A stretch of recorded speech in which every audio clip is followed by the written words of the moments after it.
कि ये नीची जात के हैं आप तो प्रजापति समाज, सैनिक समाज, कश्यप समाज हमारा उच्चा समाज का है। तो ये हमारे मन में एक जो मतभेद है, इस कारण हम लोग एक नहीं हो रहे।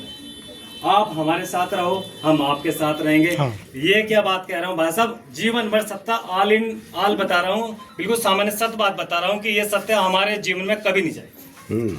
हम काबिज रहेंगे।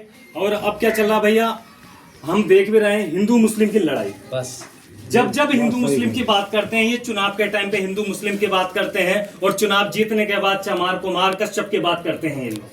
ये हमने देखा भाई साहब, एनालिसिस किया। जब हमारे चुनाव आते हैं, जब हमें क्या बांट दिया जाता है कि कुम्हार भी हिंदू है, सैनी भी हिंदू है, पाल भी हिंदू है, और जितने भी हिंदू लोग हैं सब हिंदू हैं। लेकिन जब अपनी समस्या लेके हम विधायक जी के पास जाते हैं तो सीधे कहते हैं कि आप कौन, कि हम हिंदू। वो कहता तुम हिंदू नहीं हो, तुम चमार हो। फिर ये सब कहाँ से आ जाते हैं सुमित भाई, मुझे आप ये।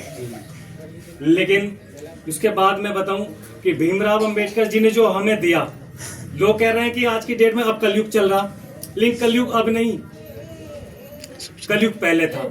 आप पूछो क्यों? पहले छोटी छोटी बच्चियों का बलात्कार हो जाता था, एफआईआर का कोई दर्जा था? या एफआईआर को लिखवाने के लिए जाता था? एफआईआर का कोई प्रोविजन ही नहीं था।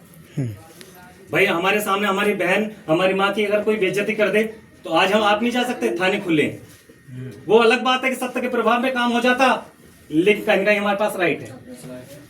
अगर राइट है तो हम अगर हमारा थाने में सुनवाई नहीं तो अदालत है, 156(3) के माध्यम से आप मुकदमा दर्ज करा सकते हैं। और आप पहले क्या कह रहे थे? पहले हम अपनी शादी करते थे, पहले पंडित जी रखेंगे हमारी बहन और हमारी बहू को। कितनी बड़ी दिक्कत थी। कलयुग जो है पहले था, अब ये सतयुग है। सही बता रहा हूं मैं आपसे, सतयुग है। ये देन किसकी है? बाबा साहब की देन है। बाबा साहब, आप क्या, कोई भी आदमी बाबा साहब का कर्ज नहीं चुका सकता, ये मैं जानता हूँ। और बाबा साहब ने आपसे कहा था, बच्चों से कहा था, शिक्षा एक शेरनी का दूध है, जो पिएगा वो दौड़ेगा। और मैं आप छोटे भाइयों से भी कहता हूँ जो मेरे से छोटे हैं, शिक्षा के माध्यम से